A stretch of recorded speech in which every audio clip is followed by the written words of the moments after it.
Welcome to my YouTube channel Jagriti education channel में आपका स्वागत है। आज फिर मैं आप लोगों के लिए मॉडर्न हिस्ट्री का प्रैक्टिस सेट एनसीईआरटी बेस्ड जो है लेकर आई हूँ। यहाँ पर मोस्ट इम्पोर्टेंट क्वेश्चनों का कलेक्शन है जो आपके आने वाले एग्जाम के लिए स्पेशल फॉर पीसीएस और आरओ और आरओ के लिए है। इसके अलावा जिस किसी में भी हिस्ट्री आ रहा, मॉडर्न हिस्ट्री आ रहा, तो यहाँ से पढ़ के आप ले सकते हैं। तो देरी ना करते हुए हम प्रैक्टिस करते हैं। पहला है, भारतीय संविधान सभा में कुल कितनी महिला सदस्याएं थीं? ऑप्शन है आपके सामने, ए 15, बी 13 और सी 12 और डी 10। ये यूपी पीसीएस आरओ एआरओ 2014 में आया हुआ है, लगातार तीनों में आया था, तो यहाँ पर हमने लिख दिया है। तो इसका राइट आंसर है ए, ऑप्शन ए, 15 महिलाएं थीं। भारतीय संविधान सभा में कुल कितनी महिलाएं थीं? 15 महिलाएं थीं। नेक्स्ट देखते हैं, संविधान सभा में भारतीय संविधान का तृतीय वाचन कब प्रारंभ हुआ था? ये भी क्वेश्चन यूपी पीसीएस आरओ अथवा एआरओ 2014 में आया हुआ है। इसमें ये है 14/1949 को इसमें दिया गया है भारतीय संविधान का तृतीय वाचन कब हुआ था। 14 नवंबर 1949 को और 14 नवंबर 1948 को और 25 नवंबर 1948 को। डी है 25 नवंबर 1949 को। तो पहला वाचन कब हुआ था ये पूछा गया है। तो पहला वाचन ऑप्शन ए सही है। कौन सा सही है? ऑप्शन ए, 14 नवंबर 1949। यहाँ वर लिखा है, वैसे नवंबर है। क्या है? नवंबर। 14 नवंबर 1949 को हुआ था। सब इम्पोर्टेंट क्वेश्चन ही है, इजी और इम्पोर्टेंट। अगला है, भारत का संविधान अंगीकृत एवं अधिनियमित हुआ था। ये भी बीपीएससी में आया था, यूपी पीसीएस में भी आया हुआ है, मेंस में भी आया हुआ है। तो इसका ऑप्शन है 26 जनवरी 1950 को, यानी 26 नवंबर 1949 को। सी है 11 फरवरी 1948 को, या ऊपर में से किसी में भी नहीं। तो इसका सही उत्तर है बी, नवंबर 26 1949 को। तो 26 नवंबर 1949 को हमारा संविधान अधिनियमित हुआ था, अंगीकृत एवं अधिनियमित हुआ था। जैसे कहते हैं हम भारत के लोग, कहते 26 नवंबर 1949 को विक्रमी संवत 2006 को एतद द्वारा इस संविधान को अंगीकृत, अधिनियमित और आत्मार्पित करते हैं। तो ये प्रस्तावना प्रियम्बल में कहा गया। तो 26 नवंबर 1949 को हमारा संविधान बनकर तैयार हुआ, उसी दिन अंगीकृत भी कर लिया गया था। शेष भागों को 26 जनवरी को लागू किया गया था। अगला प्रश्न देखते हैं, भारत का संघीय न्यायालय निम्नलिखित में से किस वर्ष में स्थापित किया गया है? ये भी पीसीएस 2016 में आया हुआ है। तो इसका राइट आंसर बताइए। आप लोग गेस करते हुए चलिए क्वेश्चन का आंसर, और उसके बाद हम तो राइट आंसर बताती हैं। ये भी पता चल जाएगा कि आपको कितने क्वेश्चन का सही उत्तर पता है, भाई कितनी तैयारी आपकी बाकी है और कितनी हो चुकी है। आई होप आप लोग लगा लिए होंगे आंसर। ए है 1935, बी है 1937, सी है 1946 और डी है 1947। क्वेश्चन है कि भारत का संघीय न्यायालय निम्नलिखित में से किस वर्ष में स्थापित किया गया था? तो संघीय न्यायालय, यहाँ पर क्या कहा गया है कि संघीय न्यायालय, संघीय न्यायालय वर्ष पूछा है। तो इसका राइट आंसर है बी, 1937 में संघीय न्यायालय की स्थापना हुई थी। नेक्स्ट देखते हैं, भारतीय इतिहास के संदर्भ में द्वैध शासन डार्की सिद्धांत किसे निर्दिष्ट करता है? आईएएस 2017 का क्वेश्चन है और पीसीएस 2024 में 101% आने की संभावना है। ये सारे क्वेश्चन मोस्ट इंपॉर्टेंट हैं, इसमें से आपके क्वेश्चन फंसेंगे। इसलिए जितने भी practice set modern history NCERT based है लगवा रहे हैं, आए हुए क्वेश्चन है विगत वर्षों के, और जो इम्पोर्टेंट है वो भी आपको यहाँ पे रख दिए हैं। इसको पढ़ने से आपको काफ़ी हेल्प मिलेगा। तो भारतीय इतिहास के संदर्भ में द्वैध शासन यानी डार्की भी इसको कहते हैं, सिद्धांत किसने निर्दिष्ट करता है? ऑप्शन ए है आपके सामने, केंद्रीय विधान मंडल का 2 सदनों में विभाजन, क्या ये हुआ था? अथवा ऑप्शन बी, 2 सरकारों अर्थात केंद्रीय और राज्य सरकारों का शुरू किया जाना, या ऑप्शन सी, 2 शासक समुच्चय, एक लवन में और दूसरा दिल्ली में होना था। डी है प्रांतों में प्रत्योजित विषयों का 2 प्रवर्गों में विभाजन। इसका राइट आंसर है डी, प्रांतों में प्रत्यायोजित विषयों का 2 प्रवर्गों में विभाजन। ये भी मोस्ट इंपॉर्टेंट क्वेश्चन है, आया हुआ भी है, आने की संभावना है कि द्वैध सिद्धांत कब निर्दिष्ट किया गया था? तो प्रांतों में प्रत्युत विषयों का 2 प्रवर्गों में विभाजन। तो यहाँ पे नोट करना कि पहली बात तो प्रांत केंद्र की बात नहीं है, यहाँ पे 2 विषय हैं और दोनों को 2 भागों में विभाजन, प्रवर्गों में विभाजन किया गया था। नेक्स्ट देखते हैं, नीचे 2 कथन दिए गए हैं जिनमें से एक को कथन तथा आर दूसरे को कारण कहा गया है। कथन ए है 1946 में मुस्लिम लीग ने कैबिनेट मिशन प्लान के लिए दी गई अपनी स्वीकृति वापस ले ली थी। अंग्रेज भारत छोड़ने से पहले कैबिनेट मिशन लेके आए थे, उसमें संविधान के निर्माण की बात की गई थी। इसमें कहा गया कि मुस्लिम लीग 1946 में मुस्लिम लीग ने कैबिनेट मिशन प्लान के लिए दी गई अपनी स्वीकृति वापस ले ली थी, समर्थन को वापस ले लिया था। कारण आर में कहा गया है 1946 में गठित अंतरिम सरकार में मुस्लिम लीग शामिल हुई थी। इसमें वापस लेने की बातें हैं और इसमें शामिल होने की बातें हैं। अब बताओ कारण और कथन क्या दोनों सही है या दोनों में से कोई एक सही है? इसके विषय में आपको कोड दिया गया है।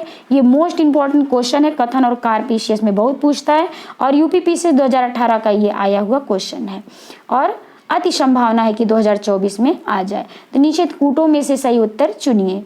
हमको मोस्ट इंपॉर्टेंट लगा, आया हुआ था 18 में नहीं आया था, विगत 2003, 6, 8, 10 के पहले वाले ईयर हम लिखते नहीं हैं, हम 10 के 12 तक भी नहीं लिखते, 13 और 14 से स्टार्ट कर देते। उसके पहले आए रहते हैं कई बार क्वेश्चन, उन्हीं को इसमें हम रख देते हैं जो हमको इंपॉर्टेंट लगता बार बार पूछा गया है। तो इसमें कोई भी ऐसा क्वेश्चन नहीं है जो आपके आने वाले एग्जाम के लिए इंपॉर्टेंट ना हो।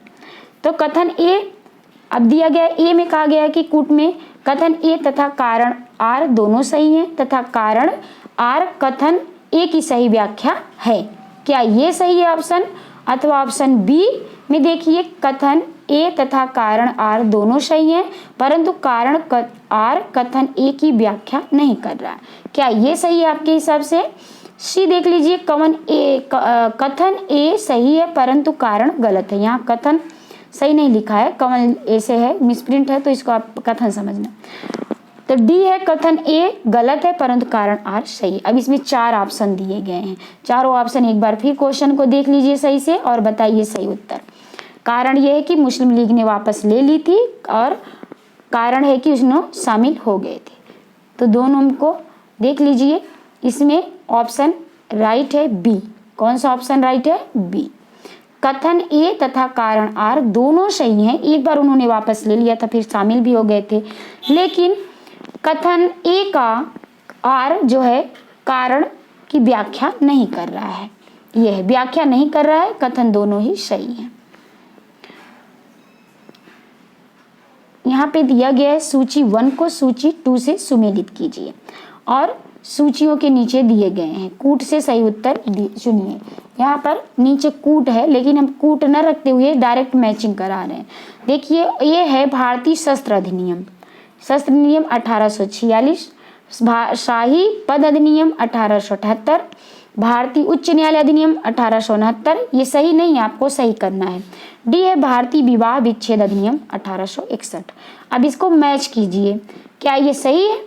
अगर आप कर लिए हैं तो ठीक है, नोट डाउन करके इसको मैच कर लीजिए। मोस्ट इंपॉर्टेंट है, रिसेंटली ये क्वेश्चन आया हुआ है और आने की अति संभावना है, तो इसको आप पढ़ लीजिए। इसने हमने रख दिया, कूट उट लिखने में थोड़ा दिक्कत हो रही थी तो हमने ऐसे डायरेक्ट मैचिंग कर दे रहे हैं। देखो भारतीय शस्त्र अधिनियम जो है वो 1876 में नहीं आया था, वो कब आया था? 1878 में। तो पहले का दूसरा हो जाएगा, क्या हो जाएगा? पहले का दूसरा। तो पहला वाला कहाँ पे आएगा? 1878 में आएगा। किस में आएगा? 1878 में। तो ये ऐसे करो, आप पहले का ऐसे लगाओ 1878, ऐसे गोला बना दो। नीचे सी है, सी है शाही पद अधिनियम कब हुआ था? तो शाही पद अधिनियम कब हुआ था? 1876 में हुआ था। कब हुआ था? यानी ए का बी का 1 है इसमें। नीचे देखते हैं भारतीय उच्च न्यायालय अधिनियम, भारतीय उच्च न्यायालय अधिनियम कब हुआ था? ऐसे देखते हैं 1861 दिया है नीचे और 1869 दिया। तो सी भारतीय उच्च न्यायालय अधिनियम कब हुआ था? 1861 में हुआ था। कब हुआ था? 1861 में, नीचे दिया गया है। और भारतीय विवाह विच्छेद कब हुआ था? तो विवाह विच्छेद हुआ था 1869 में और इसका हुआ था 1861 में और इसका हुआ था 1876 में। शाही पद अधिनियम और भारतीय शस्त्र अधिनियम, देखो शस्त्र अधिनियम 78 में हुआ था, और पद अधिनियम 1876 में हुआ था। भारतीय उच्च न्यायालय का अधिनियम 1861 में हुआ था, और 1869 में विवाह विच्छेद का नियम हुआ था अधिनियम। तो ये रहा आपका मैचिंग, मोस्ट इंपॉर्टेंट है। यूपीपीसीएस 2020 में आया हुआ क्वेश्चन है। कब आया हुआ था ये? यूपीपीसीएस 2020 का आया हुआ क्वेश्चन है, इसलिए हमने इसको रखना ज़्यादा इंपॉर्टेंट समझा, छूट ना जाए इसलिए हमने इस पर रख दिया। यूपीपीसीएस 2020 में आया है। अगला प्रश्न देखते हैं, संविधान सभा के संवैधानिक सलाहकार थे तो कौन थे? यूपीपीसीएस 2014 का क्वेश्चन है। सच्चिदानंद सिन्हा थे, के.एम. मुंशी थे, या बी.एन. राव, या टी.टी. कृष्णास्वामी थे? तो कौन थे? देखिए, संविधान के सलाहकार, संविधान सभा के सलाहकार पूछ रहा है। इसमें क्या पूछ रहा है? सलाहकार। तो राय और सलाह एक ही बात है, तो रिलेट कर लीजिए कि सलाह संविधान का किसने राय दी थी? बी.एन. राय ने दी थी, बी.एन. राव ने दी थी। तो आप राव को राय जोड़ लीजिए, तो राव और राय शब्द याद आ जाएगा तो आप कंफ्यूज नहीं होंगे। संविधान सभा का सलाहकार पूछ रहा है। क्या पूछ रहा है? संविधान सभा का सलाहकार पूछ रहा है। अब सलाह आप अपने हिसाब से ले लो, राय, सलाह का क्या मतलब होता है? राय, राय से आ जाएगा आपका बी.एन. राव। ये रहा आपका इंपॉर्टेंट क्वेश्चन। ये भी क्वेश्चन 2014 में यूपीपीसीएस में आया हुआ है। अगला देखते हैं, यूपीपीसीएस 2014 का आया हुआ क्वेश्चन, भारत में स्वतंत्रता के पश्चात प्रथम मंत्रिमंडल का कानून मंत्री कौन था? तो कौन था? के.एम. मुंशी, अथवा बी.पी.एस.पी. मुखर्जी, सी. बलदेव सिंह, या बी.आर. अम्बेडकर। देखो, ये यूपीपीसीएस 2014 में भी आया हुआ है, और झारखंड पीसीएस 2013 में भी आया हुआ क्वेश्चन। ये भी क्वेश्चन इंपॉर्टेंट है, कानून मंत्री कौन था? तो स्वतंत्र भारत का कानून मंत्री, स्वतंत्र भारत के प्रथम, याद रखना कि पहला मंत्रिमंडल का कानून मंत्री कौन था, जो पहला मंत्रिमंडल बना था? तो इसका राइट आंसर है बी। क्या है? B, D, B R. अम्बेडकर। क्या था इसका राइट आंसर? बी.आर. अम्बेडकर पहले कानून मंत्री थे मंत्रिमंडल के। अगला प्रश्न देखते हैं, निम्नलिखित में से कौन संविधान प्रारूप समिति के सदस्य थे? प्रारूप समिति के सदस्य, प्रारूप समिति की स्थापना, मसौदा समिति भी इसको बोलते हैं, प्रारूप समिति बोलते हैं, और ड्राफ्टर समिति भी इंग्लिश में इसको बोलते हैं। तो या तो प्रारूप या तो मसौदा, आराम से पढ़ा रहे, आपका क्वेश्चन ये सब छूटे ना इसलिए पढ़ा रहे। प्रारूप को मसौदा करके भी आया था, एक बार हम खुद क्वेश्चन हो गए थे, स्टार्टिंग एग्जाम दे रहे थे। तो मसौदा समिति क्या होता है? प्रारूप। तो याद रखिए, इसको प्रारूप भी बोलते हैं, इसको मसौदा समिति भी बोलते हैं, इसको ड्राफ्टर समिति भी बोलते हैं। तो इसके मसौदा समिति के भी कौन थे? और प्रारूप समिति के भी। तो इसमें कौन थे? एन गोपाल स्वामी, जवाहरलाल नेहरू, अल्लादी कृष्ण स्वामी, या बी.आर. अम्बेडकर। तो इनके कौन थे सदस्य? बी.आर. अम्बेडकर। डॉक्टर संविधान में प्रारूप समिति के अध्यक्ष कौन थे? इसमें बी.आर. अम्बेडकर का दिया ही नहीं, जवाहरलाल नेहरू, मसौदा, ड्राफ्ट। तो इसमें बी.आर. अम्बेडकर थे। वैसे प्रारूप समिति के सदस्य थे। अच्छा, इसमें सदस्य पूछा, वो अध्यक्ष थे। सॉरी, इसमें क्या पूछा गया? यही क्वेश्चन को देखो कंफ्यूज कर देता है। प्रारूप तो पूछा है, तो प्रारूप के सदस्य पूछा है, क्योंकि प्रारूप में 7 सदस्य थे अध्यक्ष को लेकर, 6 सदस्य और 1 अध्यक्ष थे, पूरा टोटल 7 था। कितने थे ये भी क्वेश्चन बनता है कि प्रारूप समिति में कितने सदस्य थे? 7 सदस्य टोटल थे, अगर टोटल पूछा गया अध्यक्ष को लेकर। और अगर अध्यक्ष के अलावा पूछा गया सिर्फ सदस्य, तो टोटल ना लगाया गया, पूरे ना लगाया गया, तो आपको 6 बताना पड़ेगा। वैसे 7 सदस्य ही पूछते हैं। तो इसको बी.आर. अम्बेडकर इसके अध्यक्ष थे। बाकी इसमें 6 और सदस्य थे, उन्हीं को पूछा गया क्या एन गोपाल स्वामी थे, या दूसरा है जवाहरलाल नेहरू थे, तीसरा है अल्लादी कृष्णा स्वामी अय्यर थे, या सरदार पटेल थे। ये यूपीपीसीएस 2014 में आया हुआ क्वेश्चन है। नीचे कूट की सहायता से इसका उत्तर चयन कीजिए। तो कौन कौन से थे? ए में है 1, 2, 4, और बी में है 1, 4, और सी में है 1, 3, और डी में है 2, 3, 4। तो इसका राइट आंसर है सी, 1 और 3 सदस्य थे। देखिए, इसमें एन गोपाल स्वामी और तीसरा अल्लादी कृष्णा स्वामी, ये प्रारूप समिति के सदस्य, जबकि जवाहरलाल नेहरू, सरदार पटेल नहीं थे। नेक्स्ट देखते हैं, ये भी क्वेश्चन इंपॉर्टेंट है, पढ़ लीजिए। प्रारूप समिति के अध्यक्ष थे बी.आर. अम्बेडकर, मसौदा या ड्राफ्टर समिति भी कहते हैं। 7 सदस्य टोटल थे, उसमें 6 सदस्य, 1 अध्यक्ष। अगला प्रश्न देखते हैं, किसने कहा था संविधान सभा था सभा कांग्रेस थी और कांग्रेस भारत था। संविधान सभा कांग्रेस थी और कांग्रेस भारत था। ये किसने कहा था? ये यूपी डीए और एलडीए में 2013 में आया हुआ क्वेश्चन है। यूपी पीसीएस में भी आया हुआ क्वेश्चन है ये। ऑप्शन ए है आपके सामने ऑस्टिन, बी है सीआर एटली, सी है विंस्टन चर्चिल और डी है लॉर्ड माउंटबेटन। तो इसका सही उत्तर है ये ऑस्टिन। ऑस्टिन ने कहा था कि संविधान सभा कांग्रेस थी और कांग्रेस ही भारत था। नेक्स्ट क्वेश्चन, ये भी क्वेश्चन आया हुआ है।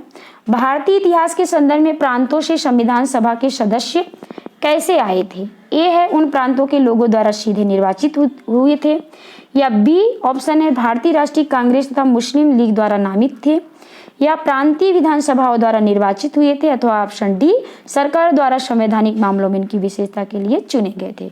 वेरी केयरफुली होकर इसके रीड कीजिए और बताइए आंसर। तो इसका सही उत्तर है ऑप्शन सी। क्या है? ऑप्शन सी, प्रांतीय विधानसभाओं द्वारा निर्वाचित हुए थे।